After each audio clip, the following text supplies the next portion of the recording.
not a preview nor a recap. Instead, we are simply traversing the country and coming to you live to speak about some things. Well, not quite live, but semi-live. Yes.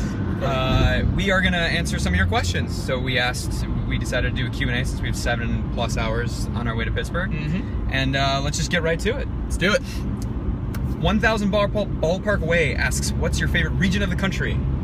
Oh, that's the first question. Huh? That's the first question. You did not prep me for that. Did not prep you at all. Great. It's probably... This is so... I think we're probably going to say the same thing, which is I really like the Pacific Northwest. Agree? Yeah.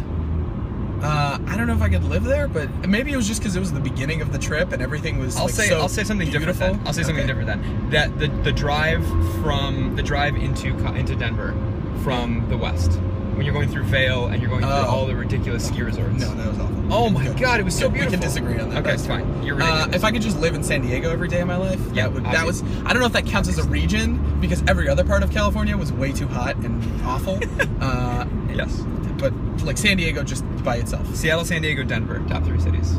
At least the movement. Sure, I don't have a top 3 in my mind like you do. So hey, listen. Next question. When you're a numbers guy, favorite point-to-point drive coming from Andrew Carter. Favorite point-to-point drive. You know it. It was. I can tell you which one it wasn't. Yeah, it definitely wasn't that Arizona drive to Denver. It was awful. I actually like the drive down the California coast, even though most of it that we did was in darkness because we were driving it overnight. But the Seattle to Oakland drive was my favorite, probably. Wow. What made it so good? Mountains, gorgeous view. Just like leaving the lush forests of the Northwest and coming into the California like mountains and hills and deserty type area. Very good. Cool. My favorite point-to-point drive was probably Oakland to San Francisco because it meant we only had to drive like 30 minutes. That's cute. Yeah, thank you. That's funny. Ben Burton asks, how long will it take us to go to a game come July? once we get done with this trip, basically, when will be the next time we visit a ballpark? Oh, we're going to. We're doing the. Go ahead. We're doing the Red Line doubleheader, which is basically when you see a Cubs game and a Sox game in the same day, and you just use the Red Line, which is the L system, to get to both games. Yes. Hosted by our friend Sean Cassidy, who look, he's not in the back this time. Hosted by Sean, and we're doing that July 3rd. So it's gonna take us a whole 3 days. Yeah. We can't get enough baseball apparently. Apparently. Apex Predator asks, what's our favorite ballpark so far? Favorite? This is not the rankings. Favorite? Favorite AT&T. Still? So gorgeous. Yeah. My favorite is still. I feel like PNC might be. We're gonna find out. Yeah, this could be a challenge tonight. I'm also so romantic that I really like the Rogers Center was so cool with the roof open next to the spire. I really liked it.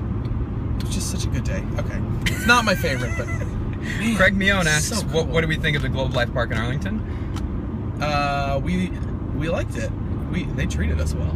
The white facade in the back, yes. Although it closes out the ballpark, it still felt much different than a lot of the other closed stadiums we've seen, so it didn't feel as bad. Yeah, it felt a little opera house. It did. I felt like I was at. What is it? I like that they took like different elements of ballparks throughout the country and kind of incorporated it into theirs. We both mentioned that it felt a little cathedral-ish. Yes. Because of the way that they did arches and everything, and the way that there was a lot of very, very subtle architecture moves that they did. Yes. Things like that. It was a much better, in my opinion, it was a much better job than Yankee Stadium of trying to be a cathedral, from the outside at least. Yes. Robert Ozias III asks, where did we get the custom jerseys from? Oh, we went on your the intranet, local neighborhood internet. And we're not going to actually give the name of the people because they were 2 weeks late on the delivery. Yeah, so sorry guys. But you too can make your own custom jerseys. That's right. From the internet. But just be prepared; they will be late. Eddie No Pants asks us, how many high fives have we done on this trip? It's at least 5 a day. Well, here's the thing. It started off with like solid high fives, but as we get road weary, it's just this. It's been like soft. It's just fist bumps at this point. Well, we can do one more. Okay. We can do it right now. Yeah. There we go. Jorge Torres asks, what's the best hot dog? Where's the best hot dog we've had? Does the churro dog count? I'm stealing my thunder. Yes, sorry. Churro dog counts for me. Okay. Are you gonna say the Boomstick? Hot dog. Yeah, I think it was the Boomstick. There it is. It's so easy. Chili cheese dog of Texas. Yeah, for sure.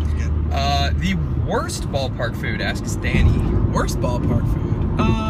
Dodger Stadium for me, because I'm not paying $9 for a hot dog, and don't kid yourself, a Dodger dog is just a hot dog, it's slightly longer. Yeah. You know, it's just like a reflex of me to say Wrigley at this point, but the food there wasn't that terrible. It's just they didn't have. It's probably Oakland, because like, what did they have? Just like generic football food. That's exactly right. Although, I could argue that in Cincinnati, the chili on a 100-degree day was a really bad choice too. Yeah. Christopher Robinson asks, win-loss record for home teams. We posted this last night. We continue to post it as we go forward. 15 and 10, right? Yes, 15 and 10 right now. So we are good luck. Good luck for the home teams thus far. If you were betting on the home teams, you'd be winning money. In hypothetical situation. Our friend Adam wanted us to do that, but we didn't. Jason Mitchell asks, how many oil changes have we needed so far? 3? Yes. We are going to try to make it without going 4, but we're going to see if the car lets us. We're probably going to go 6,000 or 7,000 on this last one, but we'll see. Dana D asks, do we launder our shirts and jerseys? I think that's one of my favorite questions thus far. Yes, we do, which is why we're able to repeat some of the same shirts. Do you mean like in general, or like for this trip? I'm hoping both. Like, is that too much to ask that we say both? Yeah, no, I guess in general. Thankfully, we've had several house visits or stops where we've had the ability to do laundry, so it hasn't been that bad. Thanks to Tara, who did some laundering of our clothes. She did launder our clothes for us. Yep. That was very nice of her. Yep. Duffman asks, of the 30, how many of the 30 days that we're going to be on the trip, how many will be bedless nights? Did you count? It's going to be about 11. Okay, about 11. The reason I say about 11 is we still have one trip where we could theoretically grab a hotel, and I doubt we will. Okay. So I think it's going to be 11 out of the 30 nights that we will not have a bed. And when we say bed, we are literally sleeping in the car. So if we have a home, a hotel, and anything to sleep in, that's what I'm counting. So there you go. So. A third of the trip sleeping in the car. More than a third, yeah. Slightly more than maybe a third. Numbers guy. Dave Wenhold asks, do we ever make it to West Virginia? Dave, how prophetic. We literally just looked up if we could make a quick little jaunt into West Virginia on our way into Pittsburgh, because it would only be about a 45-minute detour. TBD. Scott Holland asked a great question. How many Cy Young and MVP award winners have we seen? Well, Scott Holland, we have seen only one Cy Young award winner, because that's like the curse of this trip, is seeing the worst pitching matchups in the history of pitching matchups. Clayton Kershaw, who got beat by the Cubs, was the only Cy Young award winner we've seen. Coincidentally, also an MVP winner, so we're going to add that one here. If you count the Astracees, because baseball is all about the Astracees, there are 17 MVP award winners we've seen. Why are there Astracees, you ask? Well, let's go through them. Ricky Henderson, we've seen as part of the Old Timers game. That counts. We saw him. We've seen two MVP winners that are now managers, Don Mattingly, Diamond Baseball, and Ryan Sandberg. Ryan Sandberg of the Phillies. And then one other one that we saw in Texas. Pudge. We saw Pudge. We saw Pudge giving a local high school a giant check for bringing the community together. Yeah. So technically, we've seen those MVPs not actually on the field, but we've seen them nonetheless. Yeah. Of the rest that we've seen, there are 13: Ichiro Suzuki, A-Rod, Joe Mauer, Miguel Cabrera, Mike Trout, Albert Pujols, Ryan Howard, Jimmy Rollins, Joey Votto, Ryan Braun, Buster Posey, Andrew McCutchen, and Clayton Kershaw. Just running them through the names. Which, by the way, we didn't realize until we actually looked at that's the last 10 years of NL MVP award winners. We've seen all 10 of them. Pretty cool. Very cool. And we assume we've seen the 2015 MVP, so we can add that, right? We've probably seen in the NL, I just assume it's going to be Bryce. And don't you mean Anthony Rizzo? No, I don't mean Anthony. Don't you mean Chris Bryant? No, Chris is gonna win the Rookie of the Year or whatever. And the AL, who's gonna win it? Probably. Yeah, maybe Adam Eaton probably would win. No, I'm joking. Oh goodness. Okay. But I'm sure we've seen it. Cam asks. We only have 30 seconds. We may have to go over. But okay. Cam asks, do we have jobs or wives?